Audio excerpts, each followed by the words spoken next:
Assalamualaikum warahmatullahi wabarakatuh. Halo semuanya, kembali lagi dengan saya Nur Laili, kelas 12 Saintek B. Nah, jadi di video kali ini saya akan membahas mengenai materi kelas 11, yakni sistem sirkulasi pada manusia. Nah, pada kesempatan kali ini saya akan membahas mengenai apa saja sih yang ada di dalam, apa sih sebenarnya sistem sirkulasi pada manusia, apa saja organ-organ yang ada di dalam sistem sirkulasi pada manusia, dan apa fungsi dari sistem sirkulasi manusia. Tidak cuma itu, saya di sini juga akan membahas beberapa soal yang berkesinambungan dengan sistem sirkulasi manusia guna untuk mengetahui seberapa paham kita tentang materi sistem sirkulasi pada manusia ini. Nah, jadi agar tidak membuang banyak waktu, langsung saja kita ke pembahasannya. Nah, jadi sesuai instruksi di depan, kita akan membahas tentang sistem peredaran darah manusia. Tahukah kamu apa saja organ-organ yang ada pada sistem peredaran darah manusia? Ya, yang pertama itu adalah jantung, yang kedua ada pembuluh darah. Yuk kita bahas satu-satu, jatuh video sampai selesai ya. Yang pertama, jantung. Jantung terletak dalam rongga dada dengan ukuran sebesar genggam tangan pemiliknya, dengan berat jantung kurang lebih 300 gram.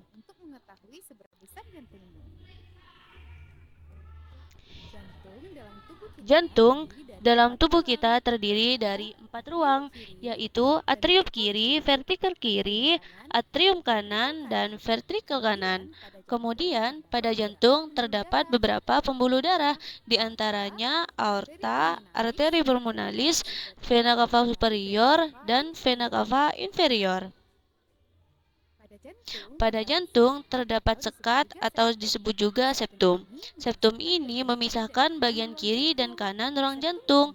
Septum jantung diantaranya septum arteriovascularis yang memisahkan atrium dan ventrikel, septum interventricularis yang memisahkan ventrikel kiri dan ventrikel kanan, kemudian septum arterioum yang memisahkan atrium kiri dan atrium kanan.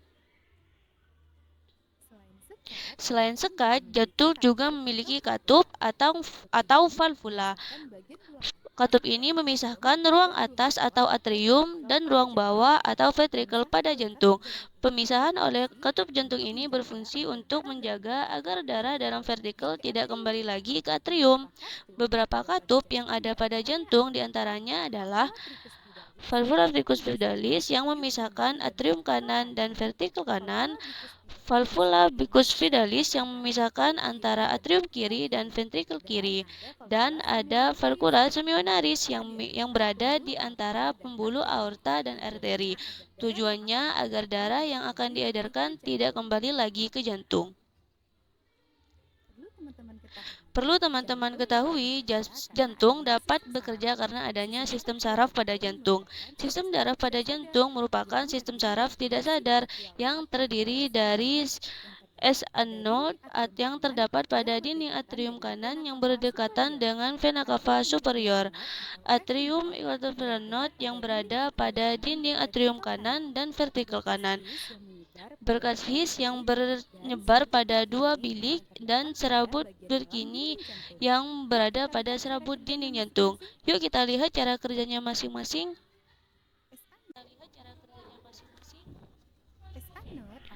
SA node atau pacu jantung merupakan saraf jantung yang berfungsi untuk mempertahankan irama pemompaan jantung dengan menentukan laju kontraksi semua sel otot jantung. FV node berfungsi untuk mengatur kontraksi pada atrium dan ventrikel. Impuls dari FV node ini akan diteruskan ke berkas HIF. Berkas HIS memiliki dua cabang. Berkas HIS kiri menghantarkan impuls listrik ke bilik kiri, berkas HIS kanan menghantarkan impuls listrik ke bilik kanan, sehingga bilik akan berkontraksi. Selanjutnya ada serabut Purkinje yang mengantarkan berangkaian impuls listrik hingga berakhir dalam endokardium atau dinding dalam ke jantung. Nah, teman-teman, rangkaian impuls pada jantung akan membuat jantung kita berdenyut. Denyut jantung terdiri apabila terjadi otot jantung berkontraksi. Dapatkah teman-teman merasakan denyut jantung masing-masing? Denyut jantung dapat dirasakan pada arteri yang dekat dengan permukaan kulit, seperti leher dan pergelangan tangan. Hal ini terjadi karena saat jantung berdenyut, pembuluh arteri pun dapat berdenyut yang disebabkan oleh darah ikut berpompa. Selanjutnya, kita akan membahas cara pergerakan darah dalam jantung. Secara umum, ada dua bentuk pergerakan jantung. Pertama, kontraksi atau sistol terjadi saat bilik jantung menguncup dan darah terdorong keluar. Kontraksi bilik kanan menyebabkan darah keluar ke paru-paru dan kontraksi bilik kiri menyebabkan darah keluar ke seluruh tubuh. Pada umumnya orang dewasa memiliki tekanan sistem normal 120 ml Hg. Berikutnya relaksasi atau diastol terjadi saat bilik jantung mengembang dan darah masuk dari serambi ke bilik. Tekanan normalnya adalah 80 mm Hg. Nah, untuk lebih lengkap, yuk kita ikuti proses pergerakan darah berikut. Pertama, diastolik akhir. Kedua, pasang rongga berelaksasi dan ventrikel terisi dengan sendirinya. Kedua, siskolik atrium. Kontraksi atrium mendorong sedikit tambahan darah ke dalam ventrikel. Ketiga, kontraksi isovolemik ventrikel. Fase pertama, kontraksi ventrikel mendorong katup AV hingga menutup, dan secara perlahan tekanan dalam ventrikel mulai membuka katup seminaris. Keempat, ejeksi ventrikel. Saat tekanan di dalam ventrikel meningkat dan lebih tinggi daripada tekanan di dalam arteri, katup seminaris terbuka utuh dan darah dikeluarkan. Kelima, relaksasi ventrikel. Ventrikel bereksasi, tekanan ventrikel turun, darah mengalir kembali ke dalam atrium dan dikunci oleh katup. Kemudian kembali ke tahap pertama dan proses ini berulang secara terus-menerus. Alat peredaran darah yang kedua adalah pembuluh darah, terdiri dari pembuluh nadi atau nadi arteri dan pembuluh balik atau vena. Kita bahas satu persatu. Yang pertama yaitu pembuluh nadi atau arteri. Tugasnya membawa darah keluar dari jantung. Pembuluh nadi terdiri dari 3 lapisan. Endotelium atau lapisan dalam tersusun atau sel epitel. Lapisan tengah berupa otot polos untuk mengatur aliran darah dan tekanan darah. Kemudian lapisan luar berupa jaringan yang kuat dan elastis untuk mempertahankan tekanan darah. Pada pembuluh nadi terdapat cabang kecil yang terhubung langsung dengan pembuluh kapiler, disebut dengan arteriola. Pembuluh kapiler fungsinya sebagai tempat pergantian oksigen dan hasil metabolisme. Pembuluh nadi ada dua macam, yaitu aorta, berfungsi membawa darah yang banyak mengandung oksigen dari jantung ke seluruh tubuh, dan arteri pulmonalis, membawa darah yang banyak mengandung karbon dioksida dari jantung menuju paru-paru. Selanjutnya, yang kedua adalah pembuluh balik atau vena, berfungsi membawa darah menuju jantung, letaknya dekat dengan permukaan kulit dan berwarna kebiruan. Pembuluh balik memiliki satu lapisan yang mirip dengan pembuluh nadi, terdiri dari lapisan dalam berentisel epitel, lapisan tengah tersusun dari jaringan otot polos, dan lapisan luar berdiri jaringan ikat. Cabang kecil dari pembuluh balik atau vena disebut venula. Ada 3 jenis pembuluh vena, yaitu vena cava superior membawa darah yang banyak mengandung karbon dioksida dari tubuh bagian atas, vena pulmonalis membawa darah yang kaya oksigen dari paru-paru ke jantung, dan yang ketiga vena cava interior membawa darah yang mengandung karbon dioksida dari tubuh bagian bawah. Gimana sampai di sini teman-teman sudah bisa membedakan kan karakteristik kedua pembuluh darah kita? Jadi, dapat kita simpulkan bahwa perbedaan antara pembuluh darah arteri dan vena adalah sebagai berikut. Dilihat dari dinding selnya, arteri memiliki dinding yang tebal dan elastis. Sebaliknya, vena memiliki dinding sel yang tipis dan kurang elastis. Pembuluh darah arteri memiliki satu katup pada pangkal aorta, sedangkan pembuluh vena memiliki banyak katup yang tersebar di sepanjang vena. Letak pembuluh arteri pada bagian dalam tubuh, sedangkan vena di permukaan tubuh. Pembuluh arteri memiliki tekanan darah yang kuat. Jika luka, darahnya akan memancar. Sebaliknya, jika vena memiliki tekanan darah yang lemah, sehingga darahnya hanya menetes jika terluka. Terakhir, arah aliran darah. Arteri meninggalkan jantung, sedangkan vena menuju jantung. Nah, teman-teman, rangkaian proses mengalirnya darah dalam tubuh kita memiliki sistem yang teratur dengan karakteristik sebagai berikut. Peredaran darah kita merupakan sistem peredaran darah tertutup karena darah mengalir di dalam pembuluh darah. Peredaran darah kita merupakan sistem peredaran darah ganda karena darah meneliti gantung sebanyak 2 kali dalam sekali peredaran, yang terdiri dari atas peredaran darah kecil dan peredaran darah besar. Peredaran kecil adalah peredaran darah dari jantung menuju paru-paru dan kembali lagi ke jantung. Sedangkan peredaran darah besar merupakan peredaran darah dari jantung ke seluruh tubuh dan juga akan kembali ke jantung. Bagaimana kedua sistem peredaran darah tadi bekerja? Yuk perhatikan skema berikut. Pertama, saat ventrikel kanan menunjuk, darah yang mengandung banyak karbon dioksida dipompa dari ventrikel kanan melalui arteri pulmonalis ke paru-paru kiri dan kanan. Dan di paru-paru terjadi pertukaran karbon dioksida dengan oksigen, sehingga darah menjadi kaya akan oksigen dan akan dibawa kembali ke jantung melalui vena pulmonalis sehingga darah ditampung oleh atrium kiri. Apabila atrium kiri yang menguncup, maka ventrikel kiri mengembang dan darah mengalir dari atrium kiri ke ventrikel kiri. Saat ventrikel kiri menguncup, darah yang banyak akan oksigen dipompa dari ventrikel kiri ke seluruh tubuh melalui aorta, baik tubuh bagian atas maupun bawah.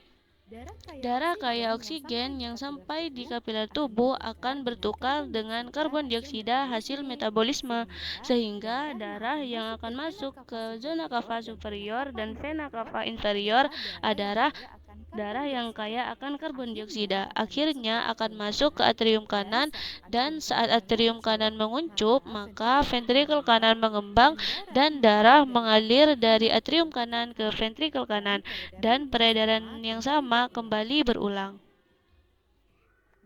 Nah, perlu teman-teman ingat, peredaran darah kecil dan besar terjadi secara bersamaan karena saat jantung berkontraksi, atrium dan ventrikel mengembang serta menguncup secara bergantian. Sampai di sini, teman-teman bisa memahami sistem peredaran darah kita ya. Agar kita tahu seberapa paham kita terhadap materi yang sudah kita pelajari, alangkah lebih baiknya kita membahas beberapa soal berikut yang membahas mengenai sistem sirkulasi atau sistem peredaran darah pada manusia. Berikut adalah soalnya. Ini dia soal pertama. Seorang pasien memeriksakan dirinya ke dokter dengan gejala sakit kepala dan pusing. Setelah diperiksa, ternyata kadar eritrosit di dalam darahnya sebesar 5,9 juta sel per mili. Hal tersebut menyebabkan darah mengental sehingga memperlambat aliran darah.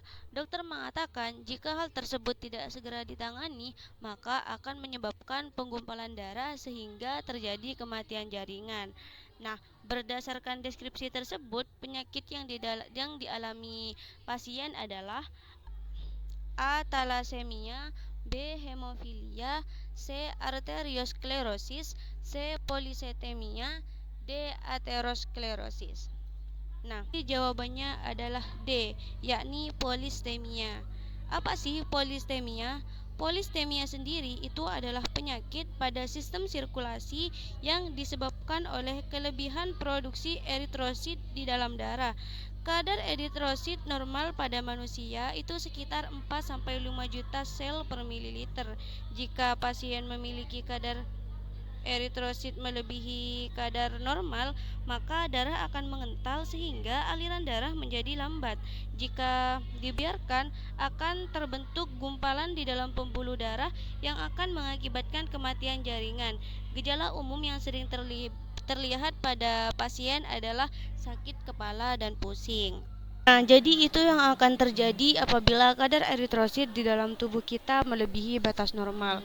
Tapi, kan ini kita lagi membahas sistem sirkulasi, yang mana sistem sirkulasi ini mencangkup tentang detak jantung. Yang namanya manusia itu pasti memiliki detak jantung. Tapi, pernah nggak sih kalian berpikir, kira-kira sama nggak sih antara detak jantungnya anak-anak, bayi ya, kita mulai dari bayi. Antara detak jantungnya bayi, anak-anak, remaja, dewasa, bahkan lansia. Kira-kira sama nggak sih? Nah, untuk bisa menjawab pertanyaan itu, coba kita langsung membahas soal yang nomor 2. Oke, jadi ini adalah soal yang nomor 2. Sebuah keluarga terdiri dari ayah, ibu, kakak, dan adik bayi. Dalam kegiatan santai biasa, menurut pendapatmu, yang frekuensi denyut jantungnya paling cepat adalah A. Adik bayi, B. Kakak, C. Ibu, D. Ayah. Nah, jawaban yang benar itu adalah A, yakni dedek bayi. Lah, kok bisa? Nah, ini yang dinamakan dengan amoeba sister. Karena kebutuhan suplai darah bayi dan anak itu lebih banyak, sehingga membuat jantung bekerja lebih keras lagi dan detaknya lebih cepat untuk bisa memenuhi kebutuhan tersebut. Bayi baru lahir yang sehat dapat memiliki denyut jantung saat tidur kisaran 60 hingga 160 ppm. Dan denyut jantung saat terjaga yakni 100 hingga 190 bpm atau bahkan 205 bpm saat menangis. Jantung bayi Anda berdetak cepat karena sirkulasi yang dibutuhkan untuk pertumbuhannya yang cepat. Sedangkan detak jantung normal orang dewasa dengan anak-anak itu berbeda. Bila detak jantung normal orang dewasa berkisar antara 60 sampai 100 detak per menit, anak-anak biasanya memiliki detak jantung yang lebih tinggi. Jantung bayi Anda berdetak cepat karena sirkulasi yang dibutuhkan untuk pertumbuhannya yang cepat. Anda juga kehilangan panas tubuh lebih cepat daripada anak-anak yang lebih tua dengan orang dewasa. Denyut jantung yang lebih cepat membuat darah bersirkulasi ke seluruh tubuh dan anggota tubuh merata untuk menjaga suhu tubuh mereka. Berikut adalah tabel yang bisa menjadikan acuan buat kalian semua untuk mengetahui detak jantung normal manusia berdasarkan usia. Bisa kalian lihat sendiri atau bahkan bisa kalian catat juga, nggak apa-apa. Oke, mungkin cukup sekian penjelasan yang bisa saya jelaskan. Kurang lebihnya mohon maaf. Assalamualaikum warahmatullahi wabarakatuh.